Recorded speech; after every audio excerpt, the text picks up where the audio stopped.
Welcome to the Elevate Podcast, a resource to help your ministry take the next step. I'm Madi Wuebben, Promotions Director here at Brentwood Baptist, and I'm sitting with two of our leaders, Ken Schafer, our Stewardship Minister, and David Hanna, Campus and Teaching Pastor at Laughlin Springs. Today, we're talking about something you see in every worship service, but you might not think about it much, the giving moment. Whether it's 30 seconds or 5 minutes, this is a part of the service that is more than just a transition or announcement. It's a chance to disciple your people, cast vision, and connect generosity directly to the mission of God. So let's jump in. Ken, will you introduce yourself? Sure. I'm Ken Schafer. I'm the Stewardship Minister here at Brentwood Baptist Church for all 9 campuses. My role is a central role. And prior to coming here, I spent about 3 years with the Dave Ramsey organization here in the Nashville area. I was the Stewardship Minister at Christ Fellowship, which is another large multi-site church in Miami-Dade County, Florida, and spent about 25 years in bivocational ministry, had my own business, sold it. Love it. This is a unique role. A lot of churches don't have a stewardship minister. So what does a stewardship minister do? I get that question a lot. Sometimes when I introduce myself as a stewardship minister, people will put their hand over their wallet or clutch their purse more tightly as they think I'm coming for their money. That's not really how I view this role. I think that stewardship is a fundamental component of discipleship. Jesus talked about money a lot, but more than talking about money, he used it to illustrate and teach spiritual principles. So in my role, I primarily work with our campus pastors, some of our worship leaders, to help them understand that and develop discipleship pathways related to giving and stewardship. I love it. Yeah, spiritual formation through stewardship. Do you count the offering plate on Sunday, Ken? I do not. Some people think that I do, and they'll ask me about a specific donation. I've never counted the offering here. I don't know how that happens. It's good. It's fair. It's probably wise. Some good I think boundaries. so. Good. David, welcome back to the podcast. Thank you so much. I always love being I here. love it. Can you tell us who you are, what you do, what you love? Oh, wow. That's so much. My role is not nearly as complex or interesting as Ken's. My name is David Hanna. I'm the campus and teaching pastor at the church at Laughlin Springs up in East Nashville. And that's it. Is there more than that? That's awesome. I never worked for Ramsey, and I have never owned or sold a business. You were a lawyer. I was that. I'm not sure I was a great one, but I was one at one point in my life. I've had business ideas, and they were all genius business ideas in my head. Raisin M&Ms. I don't know if I'm in, but Oh, come on. maybe. Like Raisinets and peanut M&Ms, Okay. if you put them all together, Yeah, like a trail snack. we'll bankroll this operation. All right, let's go. I love it.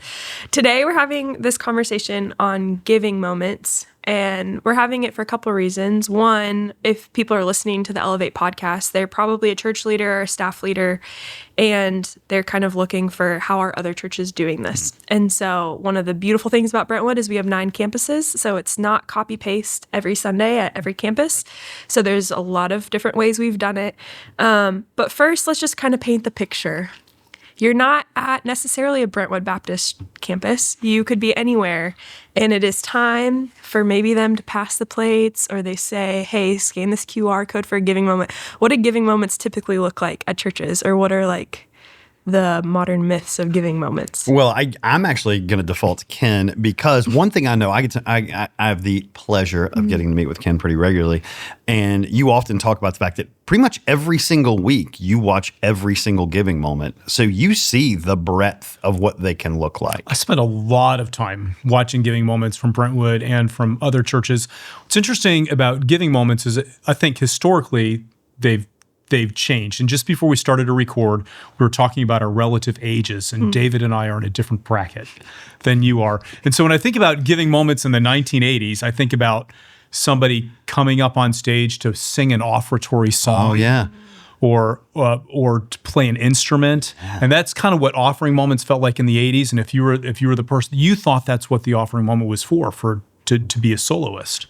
But anymore, I think that giving moments, as I interact with churches, they view them primarily through the lens of transaction. This is what we have to do to pay the bills. And even when I started here at Brentwood Baptist, I think that was largely the default mindset around our campus teams. And you've been here longer than I have. Would you say that's true? Yeah, I think that is probably true. It's difficult sometimes to decouple the giving moment from the budget, frankly. And when you can't decouple those things, it can feel very transactional. And over the last few years, especially since COVID, but even before that for most churches, with the increased proliferation of online giving, Sure. that there's a tension that happens in that moment because most giving in most churches does not happen in that time, as opposed to the 1980s when 100% Right. of the giving for churches happened in that time. So I think culturally, there's been some shifts. There have been shifts in how we think about and plan for that moment. It's helpful. When we think about good giving moments and bad giving moments, what are some of maybe the top things that you'd say, hey, this is like not strong? Ken? Well, I remember I'm right here. I can hear right everything there. you're saying. Well, and I appreciate the time that we spend together because I think the I bet you do. the relationship we have has helped us both to grow. I think that good giving moments have a purpose behind them. And so I've developed a purpose statement for our giving moments here at Brentwood Baptist Church. But I think that many churches, in fact, I would say it this way, I'm not sure I've come across another church that has a written purpose statement for its offering moments. So I'd say one of the first elements of a good giving moment is that somebody thought about it ahead of time. Now, Maddie, I know that you are a worship leader and you pinch hit for us in worship leading at different campuses. Every once in a while, yeah. And I know that you've done it in other places. Yeah. And can we be honest that I think for worship leaders, the giving moment is the last thing they think about in worship planning. It's fair. It's like a block in planning center. Right. But maybe not a script. It's a block, but not a script. And some worship leaders, they'll be playing a song, that moment will come and they improvise. So I'd say one of the elements of a good offering moment is that it's planned in advance. Yeah, there's an incredible amount of wisdom in that. I think it is easier on some level to preach a 30-minute sermon than give a concise 3-minute any moment, especially a giving moment, because so often we think, oh, well, I'm going to, in Corinthians and God loves a cheerful giver, and I'll talk about that. Yep. But we haven't actually sat down and thought about it. We haven't connected it to the rest of the worship, and so it tends to ramble. There's not a lot of clarity. We don't know how to close the moment. So just that preparation at the beginning is vital. Absolutely. That's so helpful. I think one of the things that's unique about Brentwood is when we talk about our discipleship strategy, giving was added to our discipleship strategy. This is how long ago, Ken?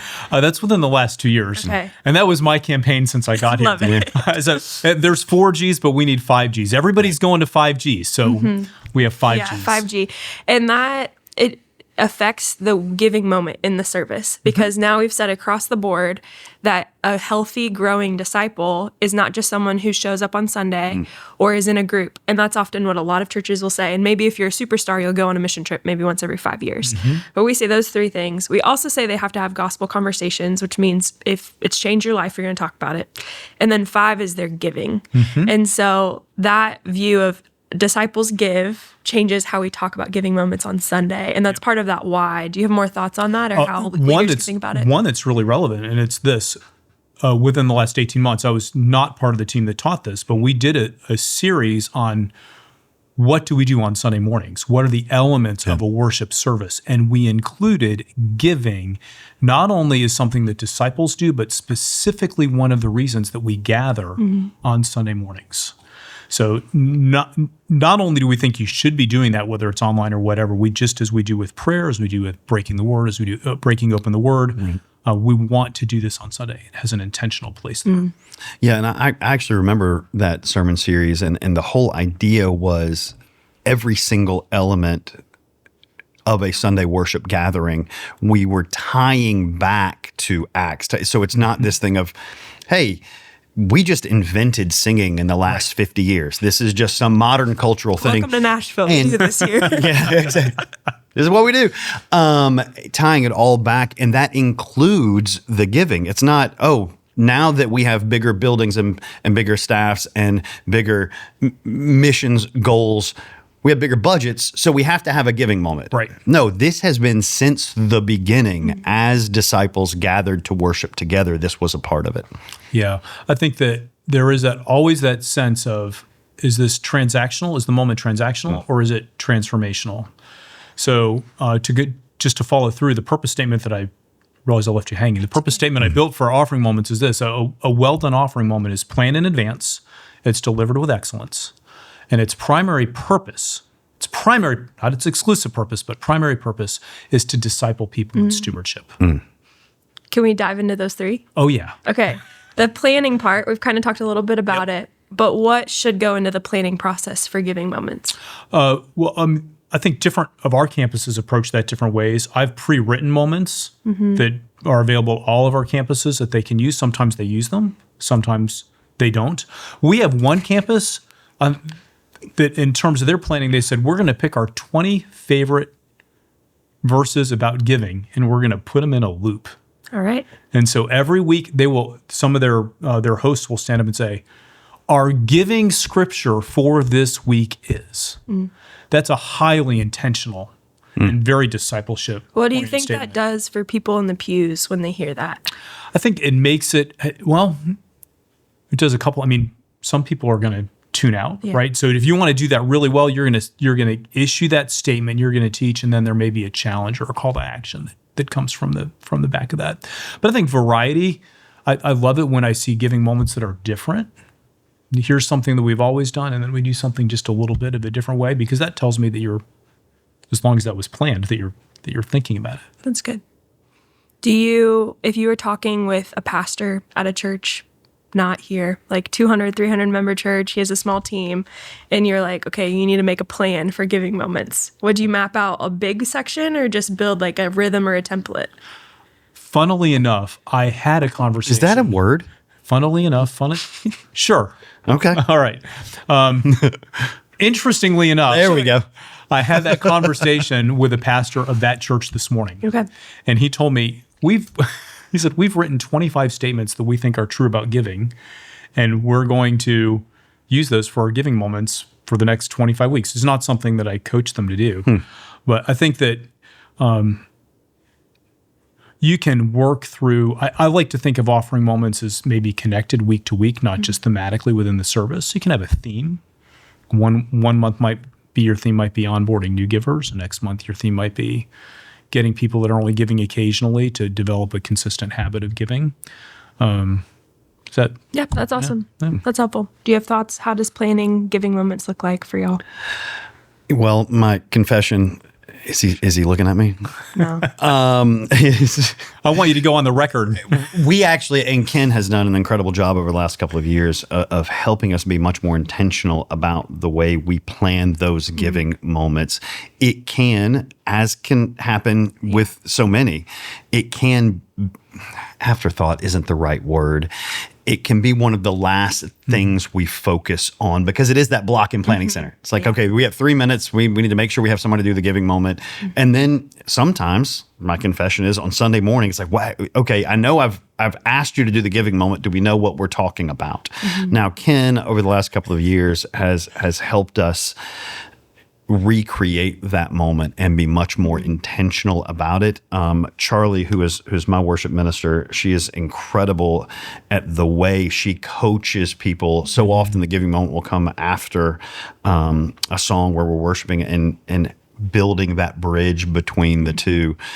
And she makes sure she is militant about whoever's doing the giving moment. We've got to have if nothing else, the bullet points of what we're going to talk about in Planning Center, not because it needs to be in Planning Center, but because that in and of itself makes us consider it on Wednesday and Thursday, not Sunday at 9:45. Yeah. I've just got to tell you, I've been in campuses, not yours. Obviously. Not yours. Others, definitely. Where I was for a 9 o'clock service, so we know it wasn't yours. And at 8:58 had the person who was doing the offering moment say, what do you think I should do for that? today, and I wasn't on the stage. I wasn't doing anything. So we've had that. I'm going to point out there's another common trap we see with offering moments, and at Brentwood, I think this is the one we battle more than anything else, because even when the moment is intentional, the question is, what's it for? Right. And so the default often can be to take an announcement and turn it into an offering moment. And there's David, looking at me, you're across the table. There's times where we want to celebrate ministry impact as part of the offering moment. That's legitimate. It's not that that's always wrong or that it's never right. But I've seen, not at your campus, Obviously. well, I saw an offering moment where somebody was announcing a women's prayer breakfast or a women's tea or something, and then got all the way to the end of it and said, and we can have this tea because of your faithful giving. Like it was not your campus. No. but it's a script that every time I see it, Right. which are we doing? Are we doing an announcement? Sure. Or are we doing an offering moment? And how you can tell a lot of times is what's in planning center. That's true. Because what's in planning center, often those two things are one thing. Sometimes that's okay, but if that's your only script, we might want to rethink that. Do we want to talk about the because you give moments? I call them the BYGs, Yeah. because you give. And anybody that's been around me, I call them the big moment, BYG. I've just introduced that into our lexicon because a BYG can be awesome. We want to celebrate the impact of people's giving. There's a couple of cautions. One is if people are dependent on the way we celebrate their giving to give, if they're dependent on the quality of our storytelling, the quality of our discipleship is probably not that good. That's the first trap. The second trap is I think you miss the primary purpose of the moment. If what you're really doing is celebrating impact, that's awesome. But if your real motivation is, I need to make this announcement of this thing that's coming up, and I don't have any other place in the service to put it, so I'm going to put it here, and I'm going to call it the offering. You do that too many times in a year, you're probably going to have me call you. You'll probably have me call you out on that.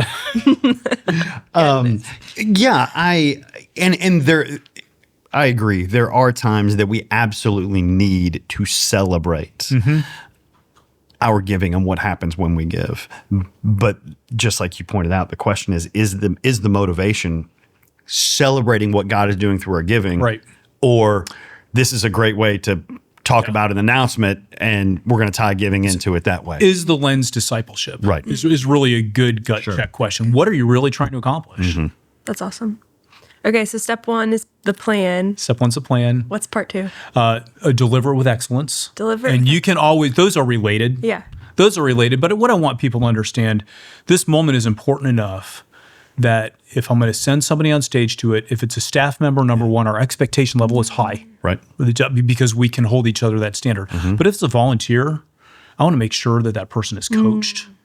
I want to make sure that I know what he's going to say. Yeah. She's not going to say anything that I don't agree with. Sure. I've seen that a bunch of times.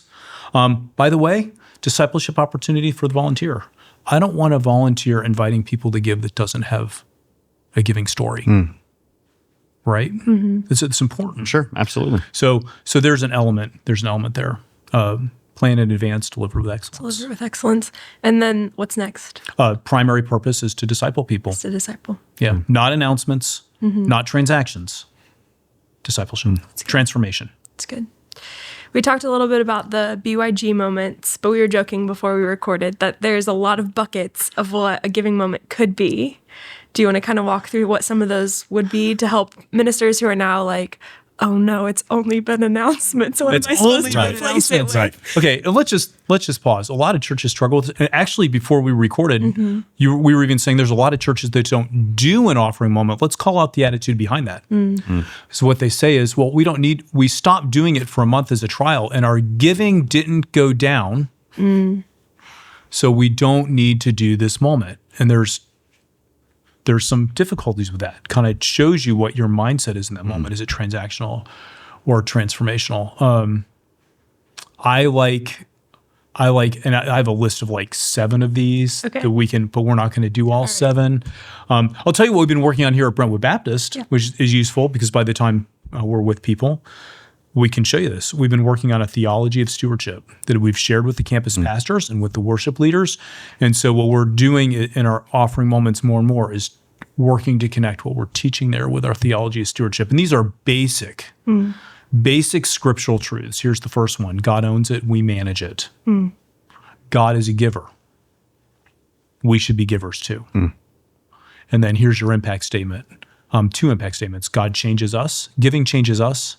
And giving changes the world. Giving changes the world is easy for offering moments, right? Because that's the BYG. Because you gave, this thing happened. Well, and I would encourage pastors as we're trying to work through on our staff and in our congregation, this kind of BYG moment, because you give, I think it could be turned around into an incredible teaching moment. Because you give, this is the way your heart is transformed. Not because you give, we were able to, repaint the nursery, which is also true. But that's a completely different message. Because you give, this is the transformation that is happening. Yeah, I'd go one further. I think most of our offering moments should have a call to action. So because you give, there's an inherent bias in it that you may not see. And here's what it is. There's only, you can put the people in your audience or congregation in 3 buckets: non-givers, people who give sporadically, and people that give consistently. And there's more, but let's just use those. So if a non-giver hears that message, because you gave, we did all these things, there's another message he's hearing. I don't need to give. I don't need to give because you did all those things, right? So if you do it because you give moment, a great way to turn that into a discipleship opportunity is put a call to action on the end of it. And if you're not participating in this, you missed out. And not just on this thing, but on all the stuff God wants to do in your heart. Maddie, when we first started working together, you taught me that for any series of messages, you're asking 2 questions: what's the story and what's the ask? And I use that to coach pastors and churches. What's the story? What's the ask? Yeah. And I even think about how Jesus taught even about money. He used parables. And so I think for our people on Sundays, the way a service can go, we could have a beautiful opening video, we can sing huge songs, and then it could be this moment where you sit and people are pulling out their phone. But part of this, we want to compel with not just this is God's plan and God's design to grow you, but also there's beautiful things God's doing. So some of the stories might slide into a because you give moment here, but I'm thinking about the last year, we support global workers. We have all these missionaries coming off the field right now to go to a retreat, but there's crazy stories about what's happening because we're able to send people to go do Great Commission work. So we're able to show a video of a kid in Pakistan getting baptized in a bathtub and say, when you give, we're able to see the nations hear the gospel. And so we want to pray right now for that and for this offering, and pray that maybe God will stir you, not just to give out of your wallet, but out of your time and out of your life. So those moments of there's a story that's compelling, you can do both.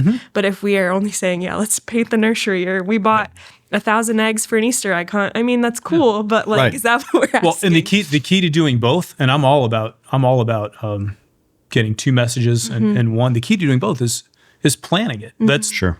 If you don't plan it, you're gonna miss one. Yeah. One of the buckets you talk about with our team a lot is the invitation to actually give for the first time. That's something I don't think I've ever heard any church talk about. Can you talk about kind of where you see that, how to coach ministers to do that? Sure. If we had a whiteboard, I could draw for you a chart of what giving looks like in most churches. And this is what it looks like. It depends on how you count the number of people in your church. But in general, about half the people in the church don't give. And about 20% of them give something, about 20% give consistently, and about 10% of them, more or less, are giving 10% of their income. So one of the mistakes that we make when we do an offering moment is we view everybody in the room as in the same place in their giving journey, and it's not the case. So I think a good practice is to decide who your audience is. Who am I talking to, and what do I want them to do? So for our non-givers, what does it look like to invite them into giving for the first time? We want to be very intentional about that. You don't disciple a non-giver the same way you do a guy who's pharisaical because he's been giving and tithing since he's 21. That's me. I need a different giving message than the person who just came to Christ Right. a year ago sitting there. So always with some kind of call to action. That's good. Do you think, are there rhythms of how you should hit that in the year, or is it just as you're hearing stories? We've tried it different ways. Yeah. I love good giving stories of what giving does for somebody, not the thing that it did, but what it did in their heart. So I put together a 9-week offering series. It was all around the 3 next steps you can take in giving. So the first next step is start. The second one is give consistently, and the third one is grow. So we did 3 weeks for each one of those. I think 1 or 2 of our campuses used it, not all of them. I don't think you did it at your campus. But I like the idea of hitting a theme for a month or a period of time just because attendance is sporadic. So we're going to pick the month of September, and we're going to talk about giving for the first time. And just say it in the moment. Hey, this is the time when we talk about generosity in our church. And today I want to talk specifically to people who've never begun to give. Why is that? Yeah. What's going on? Is that because you need Financial Peace University? Is it because you don't trust us? And maybe dive into one of those topics each week. That's so helpful. A lot of this is tied to people's individual giving stories, like Sure. that we're growing disciples. Like the goal isn't just to check a box on PCL or have a Ken Schafer watch your video and say good job. It's a little bit of the goal. A little bit. I can't say I don't think about it during the week. Yeah, but it's ultimately like we're being stewards of people when we're planning services. And so a question you ask a lot, Ken, is what is your giving story? Yeah. Are there giving stories we can share of some members here? I think people who've started giving or have changed because of our giving moments. You know, I love it when giving stories are personal. And within the last few months of the campus I attend, and I don't attend your campus, and I don't attend our biggest campus. I'm one of our medium-sized campuses, West Franklin. And we had a woman share her story about how she was going through a divorce. That part's not a good story. But she'd become a single mom, didn't see that coming. And she thought that their household practice had been tithing, and she found out that it wasn't. And going through the divorce. And then she needed to make a decision. And the decision was, am I going to be faithful to what I believe that God has called me to do in this season? Single mom, 2 kids. And she was faithful. And so she talks about that. And I find that to me is inspiring. It's humbling, and kind of seeing where she is. I didn't know her when she was getting divorced. That happened long before I met her. But those are the kind of stories that I think will move people. So a phrase that's really helpful for people to hear is, people like me do things like this. So I don't always want to hear the story from the guy who sold his business and made $10 million. And he's just generosity is part of his story, because the implication is, Sure. that'll happen. If I give, that'll happen to me. I think there's danger. And you and I have talked about that at your campus. Tell a little bit about the profile of the person at your campus, because your campus is a little different than most of our other. Sure. And East Nashville in and of itself is just a little bit of a different community. The people that God has brought into our congregation, into our pews, the general profile tends to be a little bit different than probably in most of our other campuses. And God has brought a lot of people to us with a background of very real church hurt. If you're coming to our neighborhood, painting with broad strokes, you don't tend to be looking for a church. Our neighborhood tends to be the one you go to Avoid churches. Avoid the churches. And the Lord has brought us many folks that are willing. It's not that they haven't had exposure to the gospel. It's that they are finding the courage to re-enter into biblical community. And with that, a part of the giving moment is we're having to help people understand what it means to give, and sometimes unlearn some of the things that they've learned in the past. We talk a lot about affirming that tithing, giving of any sort, is not going to make God love you more. He already loves you perfectly. And not giving is not going to make God love you less. This is because because you give moments, that makes giving transactional. Yes, it does. Giving is not going to fix your finances. If you're struggling, and you've heard a story of I was struggling and I began to give, and now I own a business that's worth $10 million. Can that happen? Sure. Will that happen to you? My guess is no, because it doesn't happen to many of us.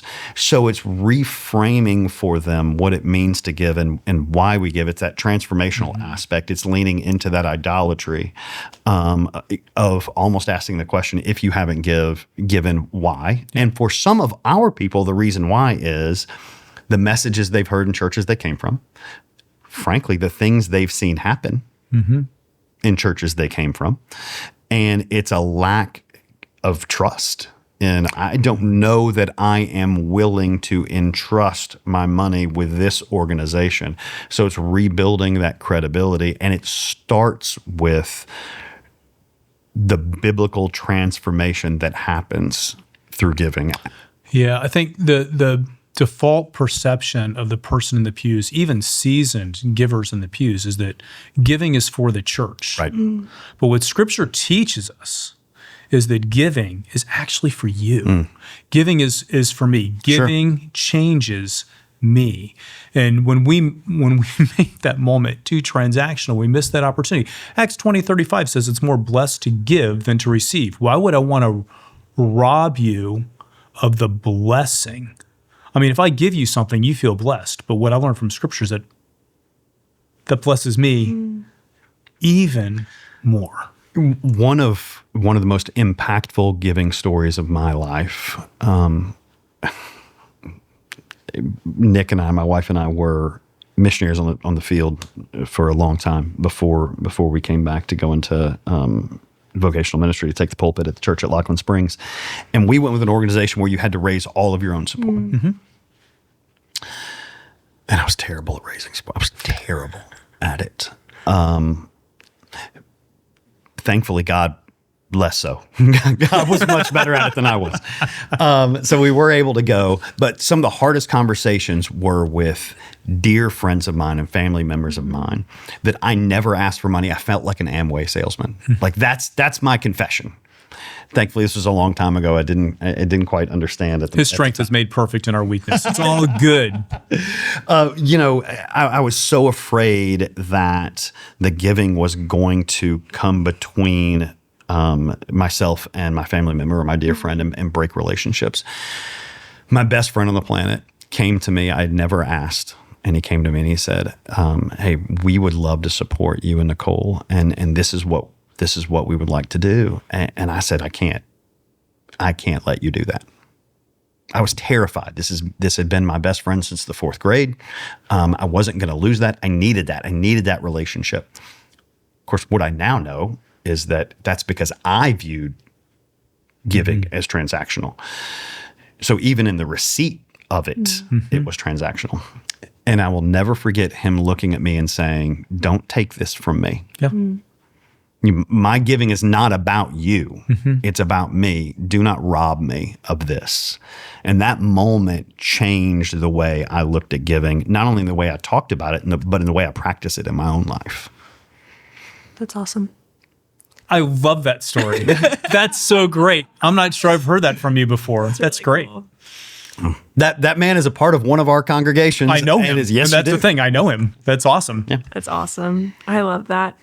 I also think, like David, where you're leading, there's a lot of people who may have grown up as a church kid, left, and this is their first time actually like, I'm a real adult disciple now. Right. And so I'm a whole person, all on my own. I can do it. Right. And the invitation to giving for the first time is probably really true at your congregation level. It is really true. And having that conversation, and Ken has been incredibly formational for me in that, because so often we do kind of jump to the end. We talk about tithing and 10% and a lifetime of giving and what it does. And that seems like a lot for someone that has never given. Yeah. My daughter, as she's kind of entering into her own independence in the world on her own, this thing of, wait a second, I've got to pay bills. Like, it turns out that the water that comes out of my faucet costs money, and they're going to ask for it at the end of the month. And how does giving work into that? And I've got to give I'm making $16 an hour. Yeah. And so having the conversation with that person of just taking the first step is huge. Everybody has a next step. And I spent some years at Ramsey where our job was selling content to people that needed their finances were largely a wreck. That's a little bit of an oversimplification. But going from zero to tithe is impossible for most people mathematically. I have a pastor I've worked with who said, if you have stewarded yourself out of obedience, you need to steward yourself back in. In other words, that is a journey. So, I mean, what does it look like to steward yourself out of obedience? I've never heard you say that. Well, what they have done is they have developed financial habits that make tithing impossible. Sure. Because they're living on 98 to 102% of their income. And you say, oh, God, all God wants is 10%. Well, I've been doing that for 34 years, so that's easy for me. I've built my life around that financial habit. If you're 35, you're 40, you've got 2 kids. I mean, you'd have to take your kid out of the school that he's in. You might have to sell your house. Right. And get a smaller house or sell a car. There are all kinds of things to make that math balance that you may not be able to do as a single act of response. So that idea of there's a next step for everybody. You need to get started. You need to give consistently. You need to grow. And everybody in our congregation is in one of those 3 places, even the guy who's given 20%. Praise God. Right? Yeah. Sorry, I might preach. I love it. Let's go. All right. There's a leader listening to this who's like, that's awesome, but that's where they're at. But we barely have a plan. We pass the plates maybe, or maybe it's a church that doesn't even do that. They don't. So like, what would some next steps be to think more intentionally about giving moments, both to equip your own team, like your worship leader and like core team, as well as the congregation? I mean, I have all kinds of ways to answer that question. Well, you know what you should do? Come to our conference and we can talk about that. That'd be great. That was kind of a softball.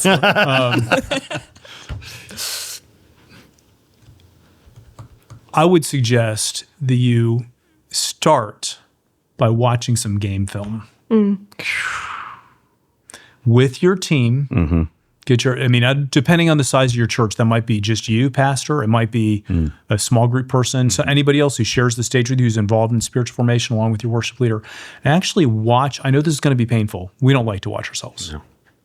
Watch yourself on video and say, how is somebody else seeing that? And most of the time, that'll compel you to some sort of action. Yeah. Develop a purpose statement. You can use mine. You can use the one we use at Brentwood Baptist.